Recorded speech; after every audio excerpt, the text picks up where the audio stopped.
about bad movies and the people that love them. But it's more than just a podcast. It's also an online presence. If you want to know more about Moviesucktastic or want to become a part of Moviesucktastic, you can find us on Facebook. You can find us on Twitter at Moviesucktastic. You can find our blog at boothreviews.blogspot.com. Or if you want to give your own reviews that we might use on the show, you can go to reviews.moviesucktastic.com and check out our own little lunch.com community for Moviesucktastic. Check us out and become a part of the show, because the only thing more fun than a bad movie is sharing it. Behind these walls, a shocking experiment is taking place. Patrick is undergoing treatment. They think he's helpless. He cannot feel. He cannot see. He cannot speak. Hello? Is anybody in there? Patrick's secret is the enormous power of his mind. A psychic force so intense that nothing can stand in its way. What have they been doing to you?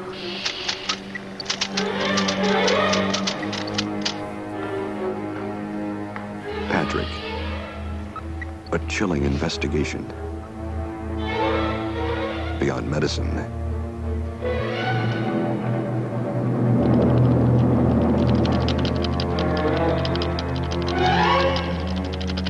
Beyond science.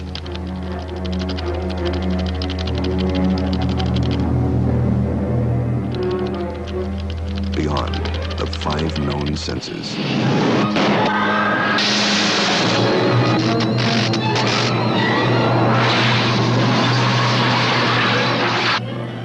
In that twilight world between life and death, Patrick is preparing his very own day of judgment. Patrick.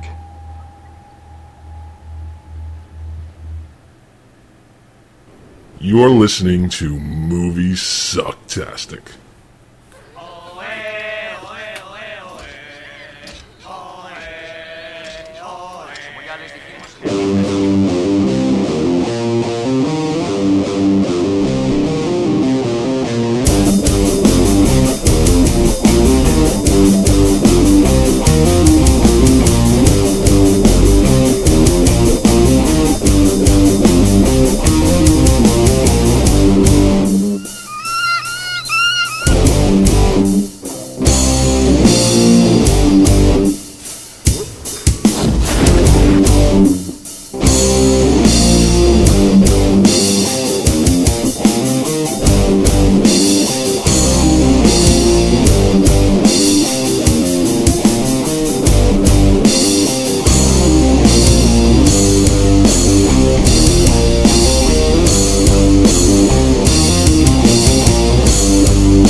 Hello, everybody. Welcome to Moviesucktastic. Goddamn Navi. Yeah, right? What the hell was that? That's the opening of the film Patrick. Oh, that's right. That wasn't my phone at all. No, Ignore it wasn't. He kills you with his mind. Ah. So this was a film that Scott challenged to me after I had challenged him to the film The Fury. And I'll tell you something. I shouldn't have liked this movie as much as I did. I'm just going to get that in there right off the bat. Should not have liked it as much as I did. You know, it's not a bad film. It isn't. The only thing I would have liked is if the music wasn't so soap opera.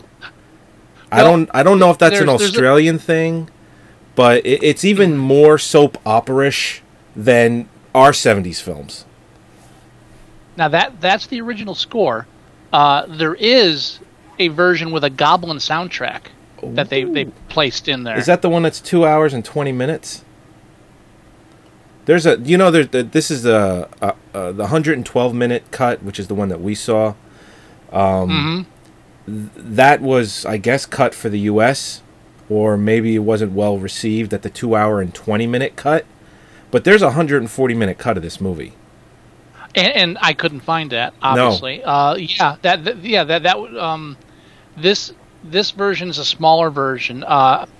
It's a bit wacky. They changed it for American audiences, and they added the Goblin soundtrack and stuff, I believe, afterwards.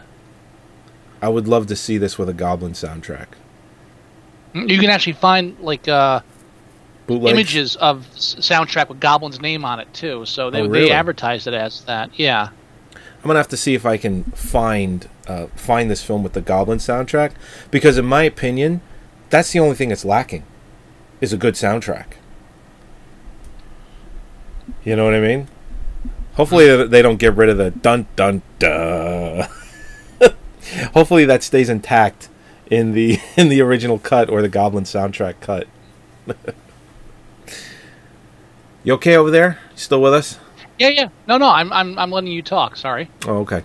The main plot of the film. I know it's unusual for me. That's yes. Why. It's usually because you're occupied. The main plot of the film, to just get that out of the way, is... If you want to know what I'm doing is I'm double checking my whole Goblin thing. I know Goblin did a soundtrack, but what I'm trying to double check is if I'm incorrect on it being the soundtrack for the original or for the re-edited version. Obviously, it makes more sense it was for the original version, since the re-edited version or the edited down version is what we just watched now. Right. With the soap opera soundtrack. Aha. So I'm just trying to confirm my readings on that. All right. I didn't take notes. I just read a lot of stuff and then forgot it all. If the music isn't done by anybody else and it is what it is, I would love a fan edit for this, strictly just for a different soundtrack. Because I really do think that's all it's really lacking. Because otherwise, I actually think it's even the acting in the film I thought was very good too. Here we go. Goblin's alternate music score for the picture was featured on prints in Italy, but also other parts of Europe, and was partially composed from outtakes from one of their scores for a Dario Argento TV show. Apparently, the original score was replaced for the Italian release because the Italian film distributors didn't care for it. Uh-huh. So I think Goblin was the original score, and this is what we got. Oh, this Days of Our Lives. I'm waiting for someone to just chime in and say, and like sands through the hourglass, honestly, are the days of our lives. That's what I'm expecting with this music. Oh yeah, no, it is. There's parts where she's dabbing his cheek and it's like, bah, bah, bah. It's really bad. And I mean, honestly, I'm not big on music in films. I don't follow. I can't rattle off the names of composers. I just, for me, a lot of the times it's in the background, so I don't usually gravitate to that kind of thing. I mean, Goblin I'm familiar with just because I was an Argento fan. Right. Back before, I'm the same way. Before I had a fucking clue and realized how horrible Argento is as a director, or as a writer, more likely, not really director, writer. Stop writing your own shit, Dario. But I agree. Yeah, I'm the same way with the scores. I mean, I know just a couple of big name composers just because they're iconic. I just got my confirmation. In Italy, this is the original score. In Italy, that score was replaced with Goblin music. Mm. So this is the original score to the movie. The soap opera music? Oh. Yes. Great. Now, this is an Australian film. Which means it'll be next to impossible to get the film with the Goblin score. Right. Now, just a little backstory, for me at least. I remember this film growing up. I remember my parents watching it on cable. I've never seen this before. Image in my... What? Never seen this before. I saw it I saw bits of it as a child. I'd never seen the beginning to end until I challenged it to you, even though I had a copy of it. It was just something I grabbed because, I remember this. And I just remember I had snippets in mind of like scenes where my mother would jump or stuff like that. Just I never really watched the film. And so when I challenged it to you is partially sight unseen. I didn't know. All I had was vague memories. Ironically, not only did I, in my day job just before the show, end up doing a support call to Australia, but when I challenged this film to you, I had no idea that they had a remake coming out this year of the film. Yeah, the remake is it's done. and I believe it's being released soon, like for Halloween, October-ish. It's coming out a couple months away. Honest, swear to God, and I wish I had known, because it would have been smart to do a review of this with the release. I was clueless until I'm actually looking up pictures and doing research, and I keep coming across movie posters like that's not really a 70s movie poster. No, that's the poster for the new film. so that's synchronicity right there. So a fortunate pick. Now, you said that you shouldn't like this film as much as you did. Yeah. I agree. I'm in the same boat. Now, this film is also excuse me, I'm babbling here. The documentary Ozploitation that covers the whole insurgence of exploitation cinema from Australia during the 60s and 70s. This is one of the films they cover. So it was another reason it was in the forefront of my mind at the time. And I'm a fan of the Ozploitation to the extent that for a decent amount of them, with some exceptions, there is a quality there to the filmmaking, and it's unique, and so you can kind of forgive some of the more formulaic aspects because they're still trying to do something different. It's not. I don't know how to explain it. It's just it doesn't feel as jaded as American cinema had gotten by that point, where it was just cranking out schlock reels one after the other. Yeah. Australia was trying to bring audiences, and again, they're still making films for drive-thrus. Let's not drive-ins. Let's not be obtuse. but there's still an element there where they're trying to bring that attention to Australian filmmaking, and I think Patrick's a good example of just above average horror film. I think you're right. Yeah, it's schlocky, but it's only schlocky in the sense that of the time period it was made and a low budget film, but I take it hand over fist over a lot of other films that came out the same year. I'll take it hand over fist over the film we reviewed last, The Fury. I enjoyed this much better. Yes, I agree. And one of the things that's in this film that really stands out is the dialogue and the acting that goes with it. Just the scene alone, just as a perfect example, the scene that's on right now, where what part are you on? I gotta sync up. The part where she's interviewing her for the job, the very, very beginning, where the job interview. Yeah, where she's going back and forth with her, and just the dialogue back and forth. It's just very fluid. It just works very well, especially when the doctor comes in, and he's like, "Hire her," But before that, what my favorite line in that scene is where we attract a certain type of worker: lesbians, psychopaths, enema specialists. I know a couple of those. It's like, wow, enema specialists. She goes on like necrophiliac, everything. It's just yep. Oh, yeah. That's an upcoming picture, by the way. I'll be posting quote picture. What do you call it? Meme? I don't know what to call it. Yeah, it's a meme. Yeah, that's. I have a little note aside that you make this. Oh, I have a great idea for a meme. I'll tell you about it off air. Don't tell me. Just do it, sir. No. It's specific off air. Okay. All right. Well, anyway, essentially the basic plot of this movie is Patrick kills his mother because he's obviously demented and he has mommy issues and all that stuff, and he ends up. What? Can I break in? Yeah, sure. Talk about an excellent opening scene. Yeah. I mean, again, we're not just he kills his mother, whatever. I mean, he's sitting there and he's basically doing the same thing we're going to see him do the rest of the film, which is stare straight ahead and do nothing. and his head's against the wall. Oh, it does very well. Yeah. His head's against the wall, and then his mother's getting, for lack of a better term, banged in the other room, and so the camera does a reflection in the bed knob of his mother being banged as the bed knob slams against the wall that his head's against. Right. And it's like this is masterful. I don't care what you say. It's awesome. It's just, exactly. It's just kind of you just conveyed like the just the psychosis of just this image in his mind just hammering into his psyche, just with the doorknob, and of course like it's forced perspective too, so the bed knob looks like bigger than his head. Right. So of course he does what any person would do in this kind of situation. He gets up, grabs an electric heater, and throws it into the bathtub twice. Yeah, the first time doesn't actually get in there, burns his mother's back. They throw it back at him. He throws it back at them. Except that time they were unsuccessful in stopping. I've seen a few Australian films, and one thing that I have noticed is maybe even for that time period when you compare it to American film, little less uptight about showing male frontal nudity.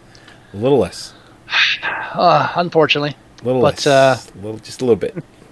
And with this film, not really concerned about showing any female nudity. Just the one shot, really. And from what according to IMDb, this is only rated PG. And I could swear, I'm like, PG? All right. I guess maybe for a 70s film, the nudity was kind of the norm. Yeah, they didn't really start cracking down on that stuff mainstream until the 80s hit, and home video stuff. They really didn't. I don't. I can see that, and it was only the one nude scene, and there wasn't even any touching. It was just like, oh yeah, I'm out of the pool. Slip. Right, exactly. All right, so he ends up becoming comatose, and he enters a coma. A coma. He has psychokinesis, and obviously that's where he can move things and he can do things with his mind. So that's the essential plot of the film. He falls in love with his nurse, his private nurse, and he just wants to try and get everybody out of the way so that he can continue having her as his private nurse. Isn't that called the Knight Rider syndrome? Is it? No, that was actually joking. The Nightingale syndrome. You're supposed to correct me on those. Okay. Now she's separate. Now the nurse. I got off of my notes here as far as the characters' names. Kathy. Catherine. She has what? They refer to her as Catherine through the whole film. Mostly it's Catherine, but they do mention Kathy a couple of times. I feel closer to her. I feel more comfortable using an abbreviated name for her. Okay.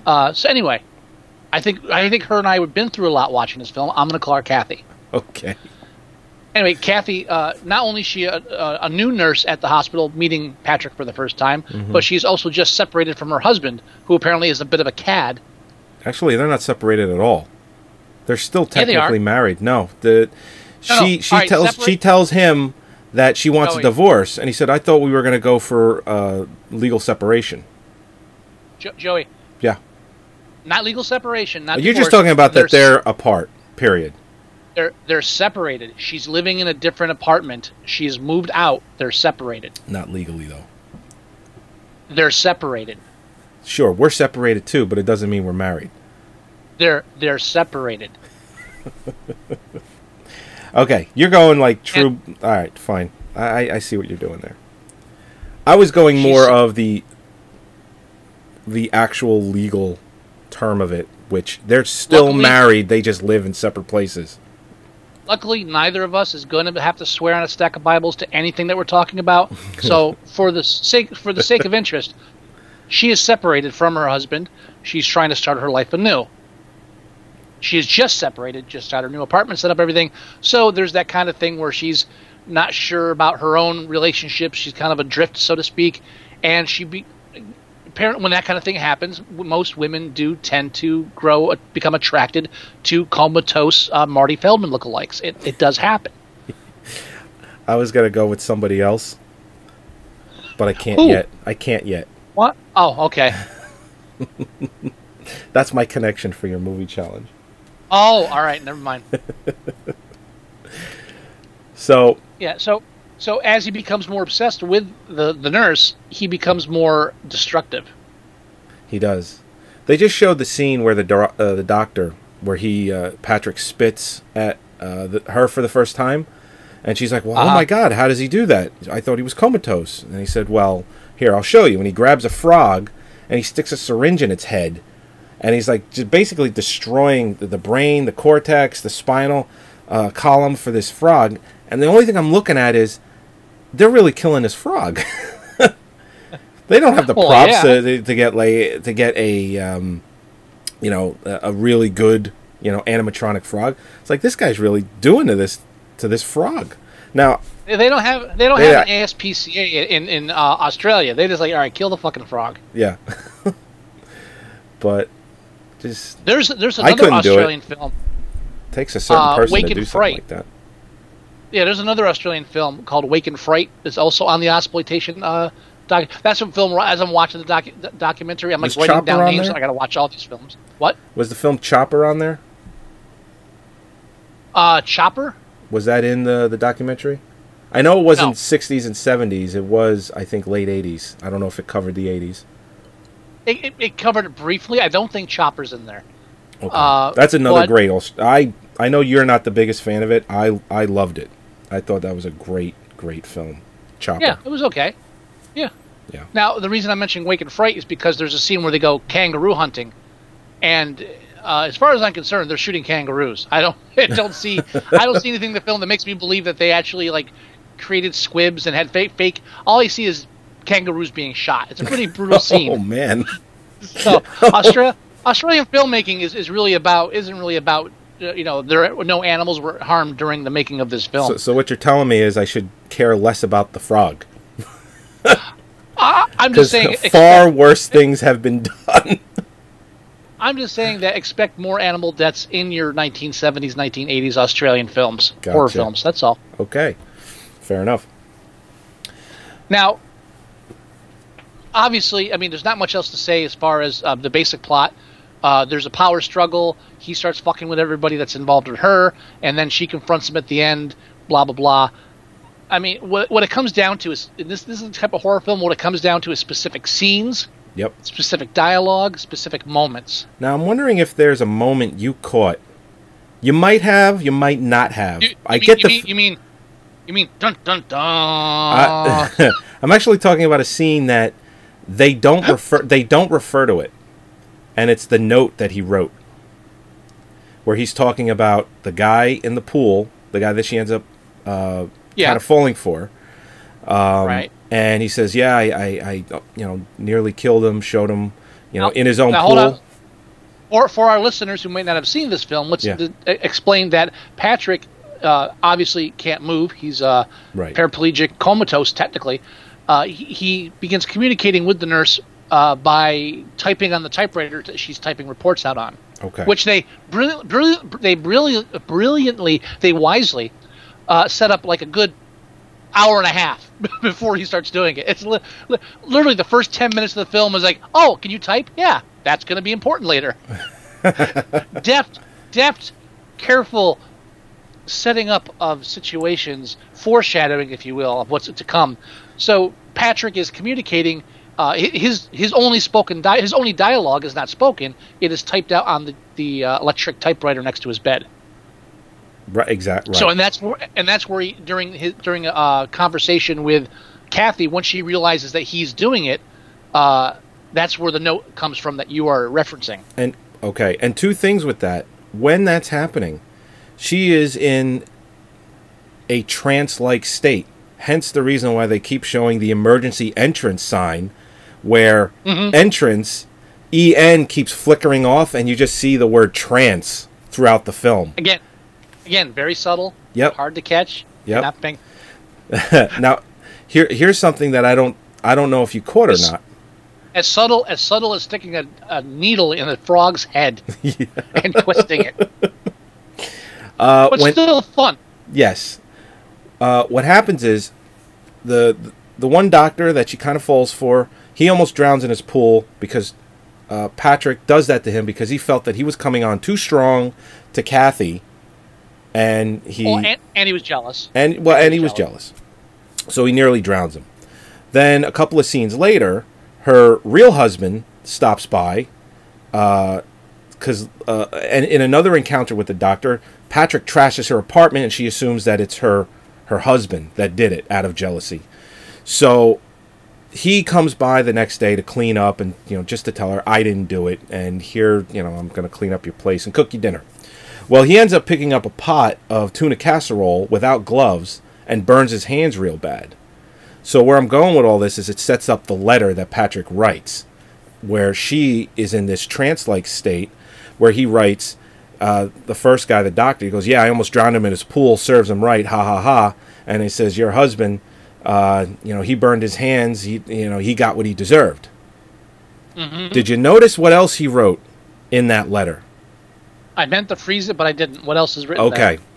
The scene earlier, she's touching his face. Can you feel that? And he goes, he spits, or he does that with his mouth to motion yes. Oh, this is where let me interject again. Go for it. This is the only spoken dialogue that Patrick evinces in the film, besides is when she realizes that he can hear her. She quickly creates a system where one means yes and two mean no. So he's just titting all the time. And so that's the scene where she starts like, well, can you feel this? Can you feel this? Right. So she does that whole scene to where she ends up going near his crotch. And she's got her hand in there. Well, yeah, she's got her hand right on it. She grabs it. Yeah. And she's like, can you feel this? And he's like... The response should have been... But he actually doesn't do anything because he's kind of in his head going, yeah, I can feel it. I can feel it. Anyway, the nun walks in, and that's all broken up. When he writes the letter, and I noticed this, and I had to rewind it because I couldn't believe that it was in the letter, because they don't mention it, because she shows it to a couple of people, and no one mentions it. And what he wrote in the line before that is, Patrick is ready for his hand job. I saw that, yeah, okay. All right? Yeah. He wrote, Patrick is ready for his hand job. And then he writes about, how the husband, or the one guy he almost drowned and the husband burned his hands.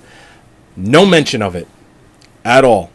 Now, I'm wondering if it's one of those things where, A, that was explained, or it was at least noticed and referred to in the extended cut, or the 2 hour and 20-minute cut, or it was just one of those things that us as the viewer, so if you catch it, great. If you don't catch it, then you don't catch it. So I'm wondering if it was that kind of a play in the film. It's funny that the hand job line is what you focused on, because my question with the whole typewriting scene, not funny, disturbing is what I meant to say, is that the part that caught my attention that kept bugging me was when she says, oh, aren't you a clever boy? And he types out this advanced equation or formula of some type. Yeah, this algorithm, there's some crazy algebraic formula. Yeah, algebraic. And so later on, she shows it to the doctor, says, "Oh, really? What's this then? I couldn't have done that." And he just looks and goes, "It's nothing." And at that point, I'm like, "No, it's something because we did it. Tell me what the fuck that is." And again, you're talking about the uncut version. I'm wondering if later she shows it to somebody. Well, that's the formula for blah blah blah blah blah blah blah. Yeah, so it's the formula for plutonium. We were gonna have him kill people with that, but we decided electricity was easier. That's the genetic makeup of silly putty. The man's insane. So that is what bothered me: the fact that nothing ever came of that equation, that formula, or the algebraic formula that he types up on the typewriter. So, but you obviously more concerned about the hand job. I get that. I'm always more concerned about the hand job. I'm not arguing. Believe me. Anyway, but yeah, I noticed that, and I'm watching. I'm like, I gotta rewind that, and I'm like, yeah, Patrick's ready for his hand job, and some tells me that he gets that when he wants it, because he puts these ladies in a fucking trance, and they just do his bidding. It's like, yeah, this guy's gotten more than a few. This guy's he knows what he's doing. Well, I had the feeling that his powers are getting stronger over the years, and he's at a point now where he can start manipulating things. Yeah. Now they do make a brief reference, and I like the fact, whether it was just because of the editing or not, I like the fact that when she talks to the police later on, after the dun scene, when he's like, "Oh, somebody scribbled something in the note here about a previous nurse's boyfriend losing like all feeling in his body, starting with the hands, which reflects what's happening to her husband with him not noticing he's holding a hot pot, how he burned himself. Right. So it almost shows that he was starting at an earlier stage to mess with people psychically, but obviously no one at the hospital's like, by the way, shit goes flying around the room here if you piss him off. So for me, it was like, this is her, Kathy's presence is the motivation for him to take it up and step it up a notch, so to speak. Yeah. Because you're right. Even the husband, he says, I don't feel anything. And then when he drops the pot, he goes, I still don't feel anything. Like, it doesn't hurt. Mm-hmm. So, you're right. He's doing something. Right, and they don't try to over-explain it. It's really a throwaway line when she talks to the cops, and she's not even like, that happened to my, it's just fine, drop it. There's a nice level of adult screenwriting in this film where not everything is over-explained. Right. It's just, again, why we see the opening is perfect with that. They mention it when she finds out, oh, you killed your mother, and then we watch. There's no like extensive dialogue about why did he kill her, what happened in the past. Doesn't matter. He fucking killed his mother. Now he's in a coma. Yeah. The guy's obviously mentally disturbed. Let's not dwell on it. We got more important things going on here. Exactly. And there's that level of non-pandering in the film, in the screenwriting and the dialogue. And surprisingly, at the same time, you have dun dun dun. Yeah, which it seems out of. It's hilarious when it happens, but it seems completely out of place. It's the funniest part of the whole film. Yeah, the doctor. Should we explain the scene and how it comes about? It's after the nurse gets fried. Right, because she goes in to turn the power off in the building so that it turns off the machines that's keeping Patrick alive. You'd think she'd realize that there are backup generators that won't let that happen. Right, yeah, exactly. So I'm assuming she thinks that the backup generator will come on, and then it'll eventually, it'll go off. She was a desperate woman. Yeah. So what he ends up doing is he electrocutes her in that room where all the fuses and the generator and the fuse box and all that good stuff is. The electrical room. That's usually called the basement, sir. Or the electrical room. Anyway. In the basement. In the basement. I have a basement. It's not an electrical room. Anyway. What ends up happening is they find her body in there. And the officer, he's like, they pull the body out. And he's like, can you confirm it? It's like this woman works for him. And he's asking him to confirm if she's alive or dead. Oh, yeah, he wants to call time of death. Like, I would say extra crispy. Yeah. And then... well, no, what I like is they don't have any... they don't get any crime scene doctors or anything. They got two guys from the electric company prying this dead nurse off of the circuit board. Yeah. And I'm wondering... It's not the fact that they didn't bring in... like crime scene people for it that I think is funny. What I think is funny is the idea that guys that work for the electric company don't mind throwing this into their daily routine. Yeah. It's like, I'm not doing that. Shouldn't one of these guys be saying, that's not my job description. I'm going to fix the circuit board, but you can pry the frying nun off of the fucking thing. Shouldn't we get homicide in here? Forensic department? How about a forensic department? No, EMT? Yeah. But again, my point is that they should bring it in forensics or something. But beyond that, what electrician goes to a location and says, "Yeah, I'm fine moving the corpse for you"? No. It's just another example how things are so different outside of our own country. I hope that's not a standard situation. You never know. You never know. So what ends up happening is he confirms that she's dead, and he goes, "What do you think she was doing in there, doctor?" He goes, I don't know. Maybe she was replacing a fuse. Dun, dun, dun. With a close-up on Patrick's face. He just cuts right to his face in bed, staring straight ahead. To dun, dun, dun, and it hangs on that last note. It's like a 5-second scene. We have a cut of it. We're going to play it like every 5 minutes from now on. And And then it goes right back to it's like outside the place where she starts to try to convince the police officer, quite foolishly, that the comatose guy up on the second floor is the one who killed the nurse in the basement. Right, exactly. Oh, I'm sorry, the electrical room. The electrical room. It's probably the most accurate way to describe it. The cage of crispy death. How about that? There you go. All right. I love it. Here, you mean this?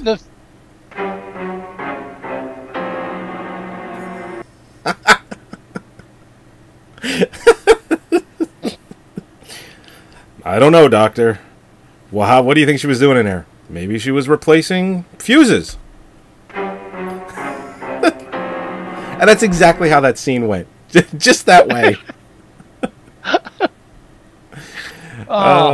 It's hilarious. Absolutely fucking hilarious. Oh yeah, like mine's a bit out of sync of yours, but right now I'm watching where she shaves Patrick, and she's rubbing the shaving cream off his face. And again, it's that, like you said, the soap opera music. It's like dun, dun, dun, dun, dun. It's like you're tuning in after the commercials end.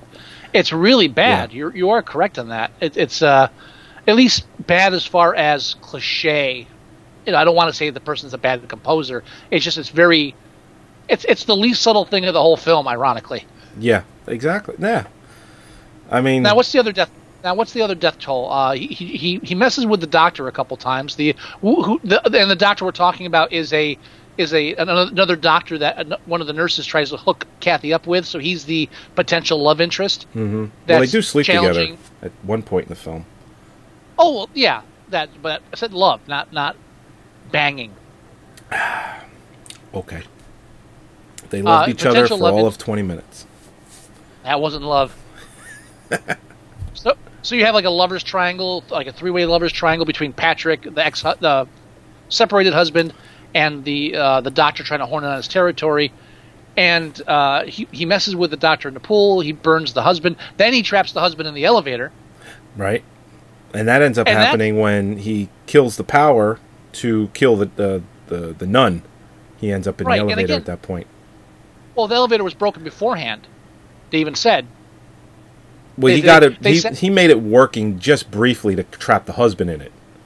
Right, but it wasn't working. So they already knew that the elevator was defunct, and that scene right there is why I like the film, because you saw it coming. Mm-hmm. You know the elevator's defunct. The husband walks in with a bunch of flowers looking for the nurse, and then he looks over and the elevator door slowly opens.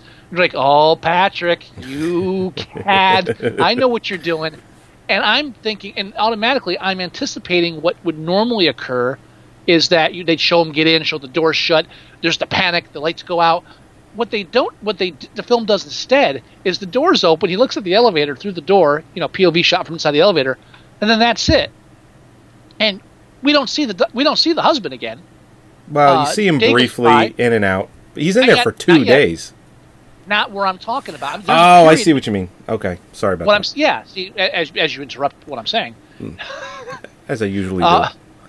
Yeah, well, I do too.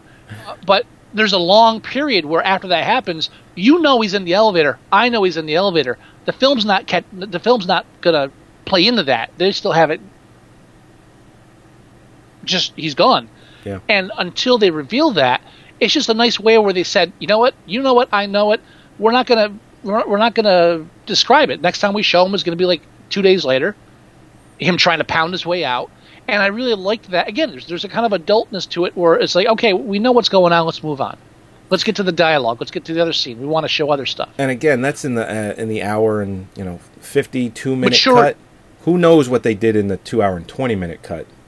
They could have taken. They could have been done completely to the point of where it is done the way it usually is. But in this cut, it's done in a much better manner, like the way you explained.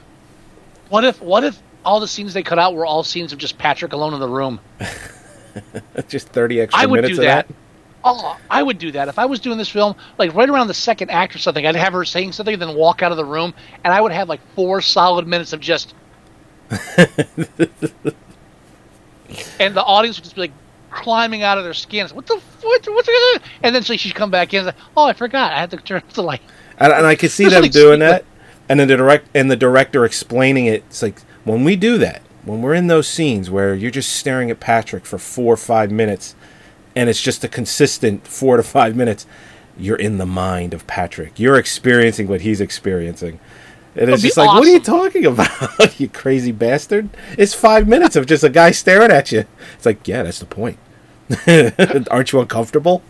Yeah, now that you mention it, I am kind of fucking uncomfortable. I'm uncomfortable when they do it for 6-7 seconds straight. Let alone 4 minutes, 5 minutes. Now, as far as a lead character who doesn't move or say anything for the entire film, I mean, what other films can really brag about that to an extent? Now, granted, he's not the main focus. Kathy is the main character of the film. Patrick is the antagonist. But again, the focus, the film's named after Patrick. He's the focus of what's happening, the plot wise. Your main character, as far as that goes, doesn't move or say a word. How many films can you name where the main character just doesn't do anything? I can't. Nothing comes to mind. I obviously I know there are other films. I believe wasn't there an American film that's similar to this where someone's comatose or strictly in a coma and they're doing something while they're in that state. And I'm trying to remember. I could swear. Well, there's coma, but that they weren't doing anything. They were just in a coma.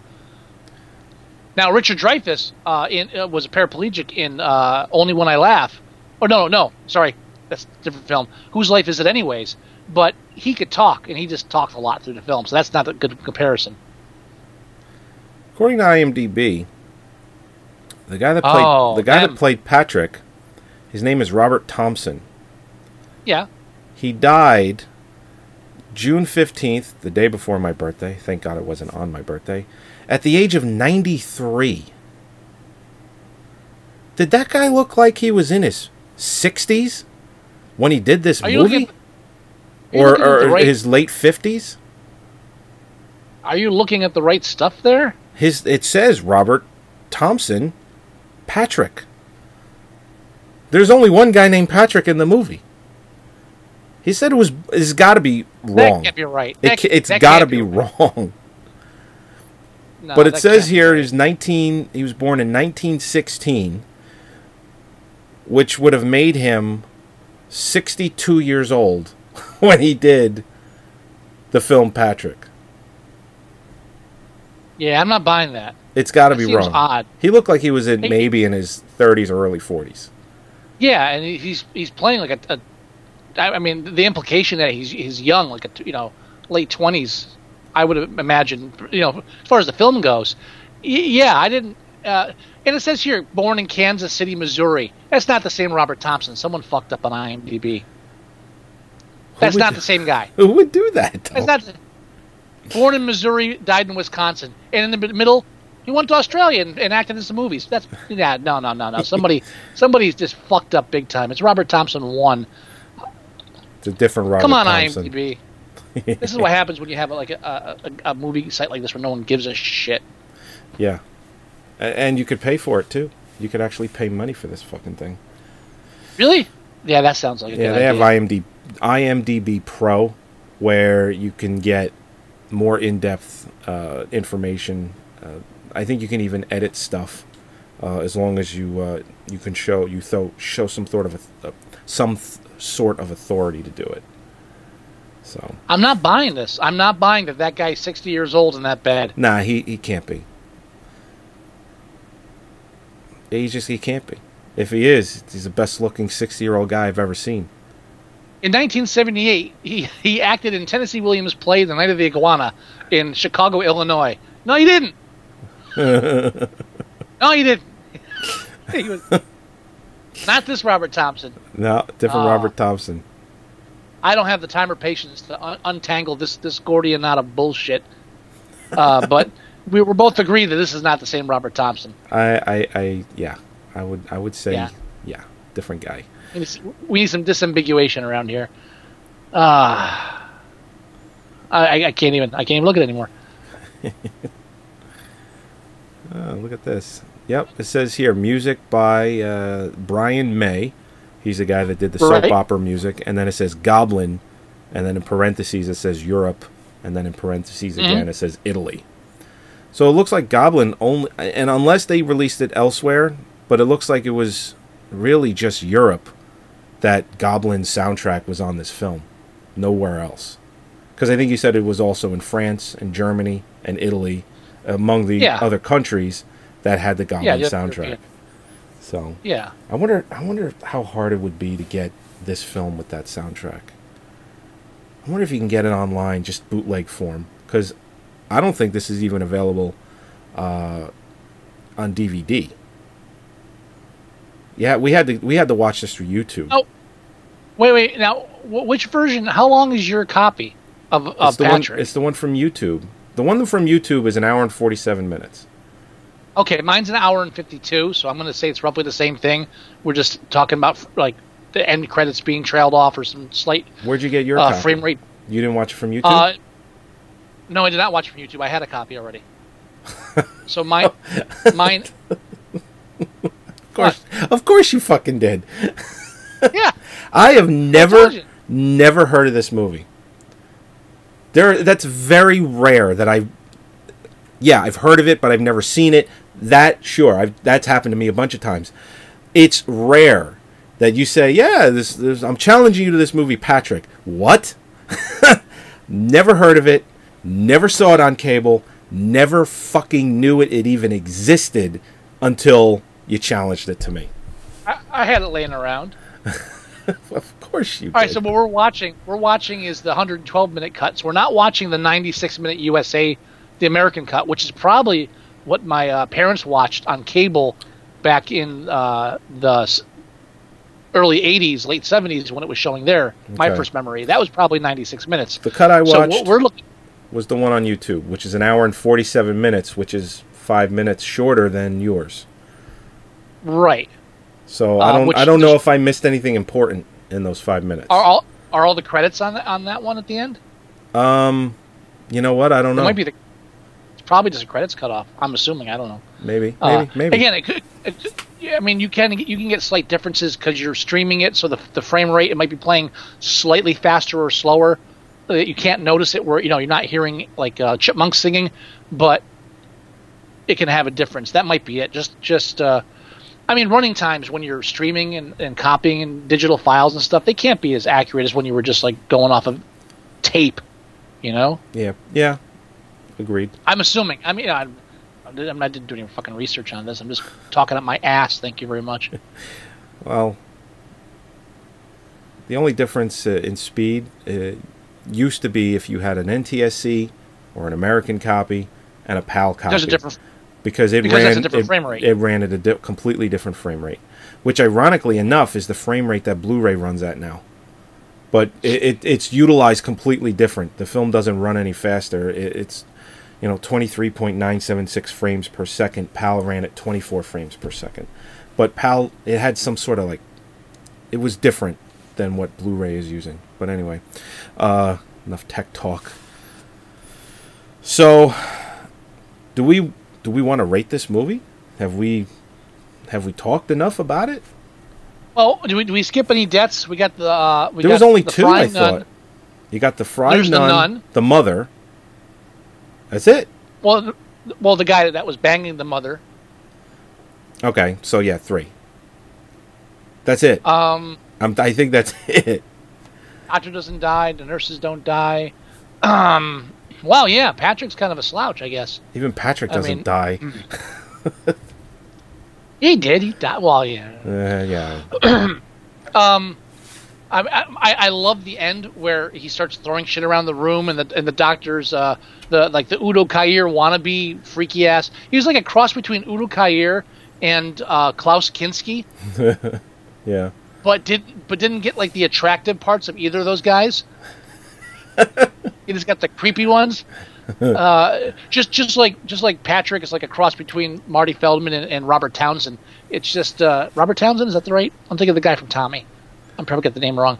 Oh, yeah, I know who you're thinking of. Robert Town. I don't know music. So I like when he picks up the chair and he's trying to break in the door, and the chair keeps bouncing back from the door, and they put the little woo, woo to show that there's a force holding the chair back. And I gotta admit, at the end when Kathy faces down Patrick, it's really like she's not your scream queen type of person. She's timid in some regards, but she's like the first person to really just stand firm. And when she confronts Patrick at the end, she's like, yeah, you don't impress me. You killed your mother. Now what? Now what are we doing? It's like she's really she's a strong female lead in a horror film in the 70s. How fucking rare is that? It's very rare. Hello? No. I think she's firm. From the beginning, she's a strong female lead in that she's leaving her husband. She's trying to start her life again. She takes a shitty-ass job with a psycho nurse, head lead, whatever. And then she resists the need to run into a man's arms. Everything about this is well crafted. I mean, fuck V.I. Warshawski, that crap. One for the money. This is the first film we've done in a long time where the strong female lead is believable and I would say a good role model. Good role model. Sure. As far as horror films go, I mean, but yeah, she's not timid at all. She's scared to an extent, but when push comes to shove, she's like, yeah, I'm gonna go talk to the guy that's trying to kill people. Right, and why? She even tells him in that scene, "I'm not afraid of you anymore." Yeah, I throwing things around, whatever. Even when she first finds out, like he's typing on the typewriter, it's like, "Oh, aren't you a clever boy?" Says, "No, you're supposed to be terrified. This guy's moving things with his mind. What the fuck?" Yeah. She kind of glides into that really smooth. Maybe a little bit too smooth. She's more fascinated than anything. It's like, wow, you can do that? It's pretty neat. Have sex with her from across the room. He doesn't even have to touch her. I'm interested in seeing the remake just to see like what they do differently. Right, what they keep, what they do different. It looks like, from what I read and a few pictures I saw, that they went for a darker, more gothic look. It's not as white and sterile as an actual hospital setting. Is this an American remake, or is this Australia again? Because I didn't do any homework. I believe it's an Australian remake. Oh, really? I believe. I wonder if it's going to get any theatrical play here in America. It doesn't matter these days. It'll show somewhere. Oh, I know, but if it's well made and it's good, it should get some notoriety here. It's releasing in Australia first, so. Okay. By the looks of it, yeah, it's an Australian film. It's releasing at the Melbourne International Film Festival, or it did in July, and now it's coming out in October, like you said. So it's Australian all the way through. Thank God. That has a lot of promise. Just the fact that Australia did it. Yeah, I'd like to see it. I think we'll have to review it when we are able to get a copy on this shore. Definitely. It looks like the cast is scaled down like this one too. It doesn't look like they tried to actually, there's less of a cast on this than there is in the new film. Well, in the original. They just might have not listed everybody. Possible, but I got a feeling this is like a low budget. I mean, personally, I like films that use very little characters. And the person and the Patrick character, from what I'm looking at and from what I've seen, not a Marty Feldman look-alike. They didn't try to match the look. They just got somebody else. What, Garrett Graham wasn't available? All right. Let's rate this. Let's go ahead and rate it. Now, it's currently... No, I think... We're not forgetting anything, are we? Nah. On IMDb right now, it's currently, I believe, 5.8. Here, let me double-check that. 5.8 on IMDb on 1,198 users. Mm-hmm. Now. Votes. Yes? It's 1,198 users voted on it. How about that? So 1,198 votes. I don't know how that works. I don't know if there are 1,198 votes. What? IMDb says 1,198 users gave it a 5.8. Mine says 1,198 votes. It actually says 1,198 votes? Yeah, next to the U.S. user rating. Mine says 1,198 users. You're obviously using an older version of the program. Oh, obviously. So anyway, it's 5.8. It's a 5.8. So let's say it's a 6. Yeah. You want to go 6 or you want to go higher? I would give it a 7, but I can't for the music. I can't. It loses a full point for the music alone. Wow, really? Yeah, no, the music, it's not just one of those things where it's like, oh, okay, the music is bad. It actually annoys me when music is being played in this film. Because I feel that it is taking away from how good the film is. I think they completely fucked up on the music. And I give it a 6. Because in my head, if the music... Let's say I got the film with the Goblin soundtrack, I'd be more likely to rewatch it. Whereas with this music, I'd be like, it's got that fucking music and I hate it so much. I'll watch something else. But that's me. That's my head. This is a film. I want to see I want to go back and watch the 98 6-minute American release, and I want to see the Goblin release, and I want to see the uncut. There's like 3 different versions of this film I want to see. Right. I want to see every version of this film because the film's so unique in just a regard of how it was approached and how some of the scenes are approached. I want to see if it's actually improved when they tighten the pace and take out some secondary stories. I want to see if when it's longer, if that makes it different. I want to see if I'm more interested when Goblin's pounding a soundtrack instead of dun dun dun dun dun. I mean, where does this film peak? Is this the best version or not? Right. And I think that's the kind of film goer I am, and I know you are. Yeah. Where when I hear there's an alternate cut, I want to see it. Yeah, and it's not just any it's a 30-minute alternate cut, so it's a big deal. I'm still trying to get that uncut version of Supergirl. Or Heaven's Gate. I don't even know if that exists, but God, I want to see that. Yeah. Yes. I want to know if this is in the movie. In the alternate cut. I don't think it is. It probably shouldn't be. If that's one reason I double checked myself, because I was like, is this the American release? Because I could see the Americans recutting it and putting that in there. Because that scene probably exists, but the music, the Goblin cut, probably is completely different. Yeah, I need. I wouldn't even be surprised if the music is already playing in the scene where he asks what she could have been doing in there, and he says maybe she was changing a fuse, just to make that line not so silly. You know, it'd be hilarious. What? Great if the Goblin soundtrack is like your typical Goblin soundtrack all the way through, but for that cut it goes back to dun, dun, dun. Goblin's like, we're inspired, we have to keep it. Leave it. Just leave it. Awesome. We can't work without it. We need it. Thank God we don't make movies because no one would watch them.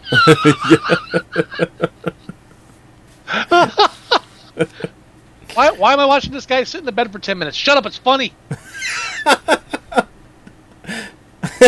You obviously don't have a podcast. Just do it. Just watch it. All right. See, I wish we could do half. I wish we could do half points because I would give this a 6.5. I'd only take a half a point away for the music. As much as I want to give it a 7 because I enjoyed it so much, I'll go with you on a 6. Okay. I mean, and again, you're right. I can't argue with you. The music does take away a bit. Now, if we were reviewing the Goblin soundtrack, if we could have seen it, I would think differently. Yeah, and this is a film again. 25% of the people that voted gave it a 6. Yeah, and other 22% gave it a 7. So maybe those people saw the Goblin release. Who knows?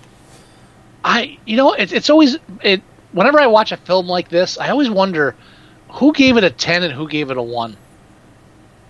I mean, who hated it so much that they had to give it not even like, oh, it was 1.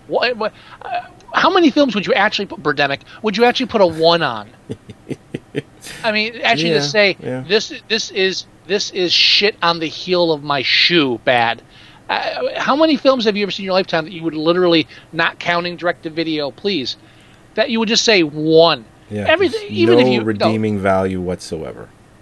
I mean,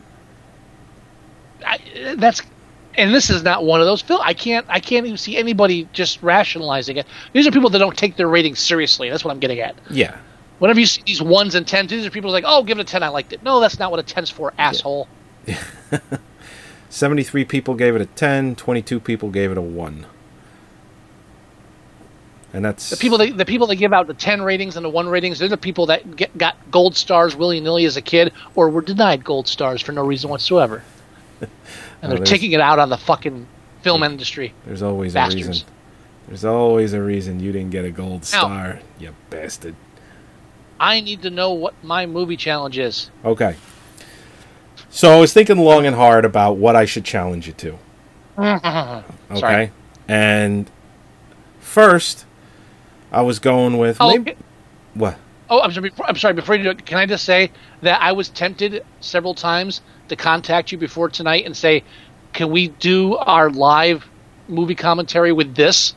Because this would have been perfect for it. I know. But again, for our launch one, it has to be something special. So obviously not. But we'll figure it out. Yeah. I was debating. I was like, oh, should I ask Joey? He said, no, we can't. I said, oh, but fuck, I want to talk about this film nonstop while we're watching it. It's just so easy to do it too when you watch it. It's just as I'm watching this, I'm just talking out loud to myself. And I'm like, he just said, I'm ready for my hand job. And then the whole thing about how we went into, it's like, yeah, he's definitely gotten more than one. But I was thinking, what should I challenge Scott to?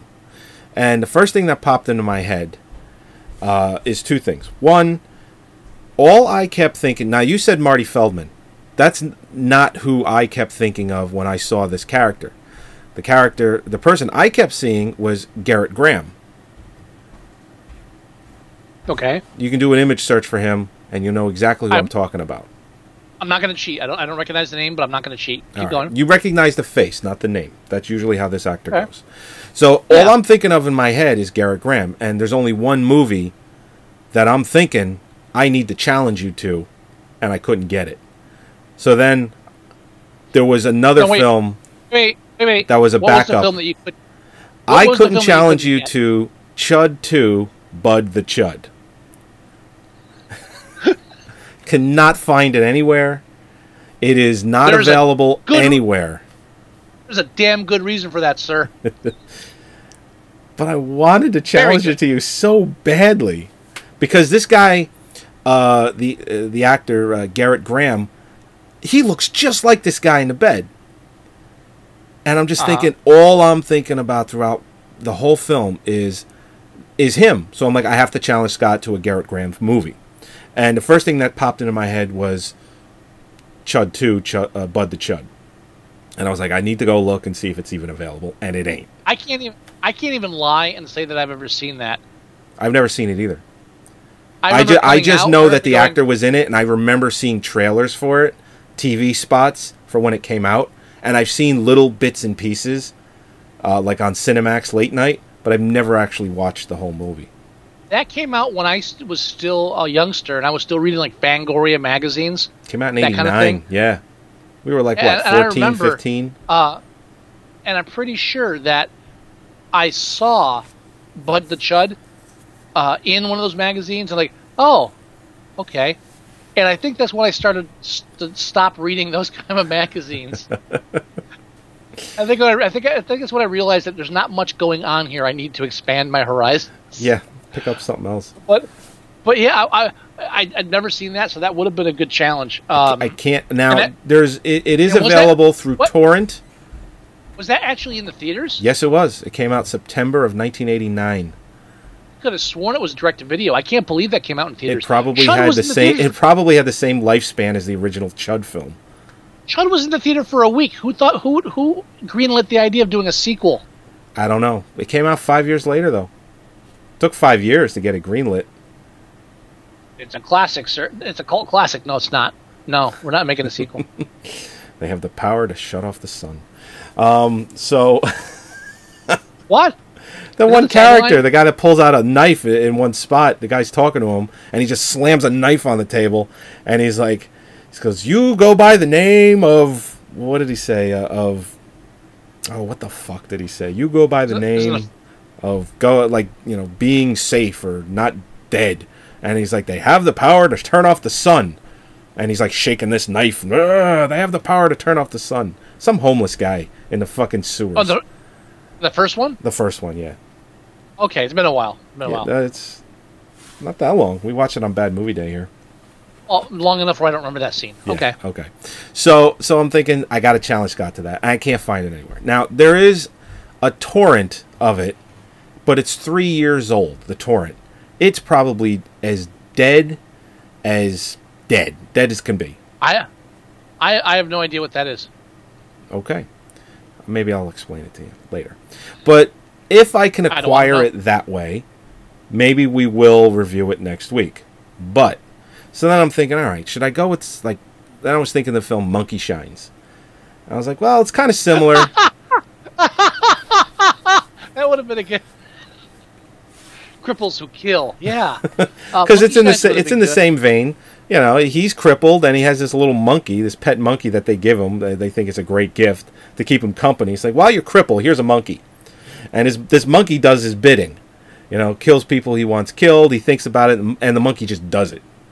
You know, he doesn't tell the monkey to do it. He just thinks it, and it happens. That came out back when film studios were still giving George Romero money. Yeah. They stopped doing that. We're safe now. Oh, that wasn't a Wes Craven film. For some reason, I thought that was a Wes Craven film. Oh, that was a Romero. Yeah, that's definitely Romero. So, and I was like, do I want to do that one? I was like, but no, the connection I really want is the Garrett Graham connection, because that's all I kept thinking about. So the movie I'm challenging you to, and this is a film we've both seen, and it might not even we consider it to be bad, but I think it's fun. I think it's a fun movie to review. The film I'm challenging you to is the Garrett Graham film, Terrorvision. Terrorvision. Yeah. I think it's about time it made its debut on the show. Oh, Garrett Graham. Now I know what you're talking about. Yes. Okay. He looks just like Patrick. With the big bug eyes, you know. So, definitely. And that's also got one of my favorite actresses of all time in it. Mary Warnoff. Yes. Mary Warnoff, that's it. And she wears the tight clothing in that one. Yes. I'm watching my exercise programs. Mary Warnoff, of course, for those of you who aren't too familiar with her, was one of what's his face? The artist Andy Warhol. Andy Warhol. She was one of Andy Warhol's girls. She was part of that entourage, and she went on to have an acting career. She did a lot of stuff with other people. She's still acting. She was in that god awful fucking Ty West movie. Oh, she was? Yeah. I'm still upset about that. I just saw a picture of her online in doing research about her, and because Night of the Comet, now. She's in her 60s now. The Night of the Comet is coming out on Blu-ray soon, like very soon. Mm-hmm. I think it's coming out for Halloween-ish, October-ish. Well, anyway, I saw a picture of her and a bunch of the people from that film. So I'm wondering if they did some sort of publicity for it for the Blu-ray, upcoming and whatnot. And she still looks very good. She's aged very gracefully, you know. Oh yeah. So and she's also an author and an artist. I have some of her books and art as well. Mm-hmm. Very, very. I like her. The earliest film I remember her from, growing up, is the film Nomads. The earliest film I ever remember her from is Nomads, and for some reason that movie it's burned into my retinas. Can't get that. She was also in. She was also the waitress in Let It Ride. She was. Yeah. She was. She's had a very unique career. Yeah. You know? Unfortunately, it also involved the Ty West film. So. Well. I fucking hate them. Eating Raoul. She was in Eating Raoul. Eating Raoul, classic. I've got that. Yep. I love that movie. Criterion Collection on that one. That's right. She was in Warlock. I think I've got the Criterion. She's been she was very hardworking in the field. We'll talk more about her. Death Race 2000, the one from '75, which Stallone. Oh yeah, no, we'll talk a lot more about her when we review Terrorvision. Absolutely. Yeah. So that's your movie challenge, Terrorvision. I didn't want to do 3, psychokinesis, telekinesis movies in a row, even though Monkey Shines doesn't have that, but it's kind of reminiscent of it because he's kind of thinking what he wants done, and the monkey does it. You know? So the monkey is kind of reading his mind, even though he doesn't really know it. So I'm like, I didn't feel like doing it. We could always do it at a later time. I wanted to do something a little bit more fun. I'm grateful that you didn't make me watch Monkey Shines again, so I'm not going to hold that against you. Very good. Because even though I own TerraVision, I haven't actually watched it yet. I haven't seen it since I saw it as a kid. I don't think mine's a very good copy. I believe you have I thought you had the Blu-ray. Because it came out on Blu-ray. I don't know if I have the Blu-ray or not. I have to double check that. All right. Well, if you don't have the Blu-ray, you can borrow mine. If I don't have it, I'll have to upgrade. Yeah. Sounds good. All right. So there you go. There's the movie. Patrick reviewed, rated, and my challenge to Scott given. Yes. Yes. Thank you, sir. You're welcome. I have nothing else to add, so we should wrap up this show now. Make it a short and sweet one. Okay. Yeah, I'm all for that. Definitely. For those of you who just listen to this podcast, we are now going to stop recording this and immediately start recording our other podcast, Strangers in a Strange Land. So check that out on iTunes if you get a chance.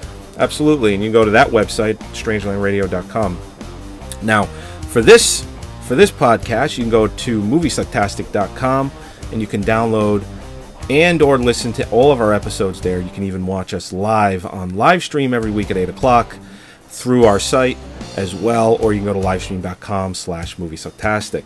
You can go to iTunes, you can get all our episodes there, and you can review them. We would appreciate that very much.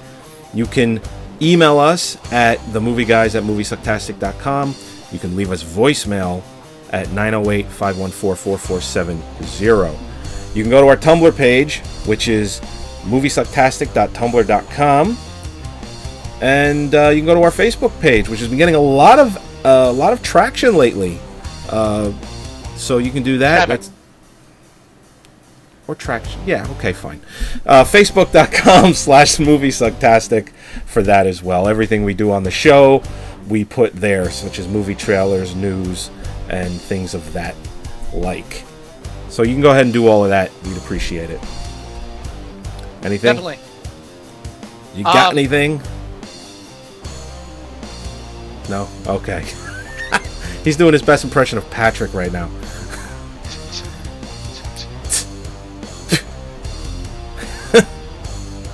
So you think I'm a slut? Oh, I want to hear the audio commentary. It was just with Patrick as the audio commentary, and then like a lot of typing. If they did that right, they would have an audio commentary that did include that. They'd have one for real, and they would just have the Patrick audio commentary, kind of like what they did with. Oh fuck! They did another movie. Galaxy Quest. Galaxy Quest, exactly.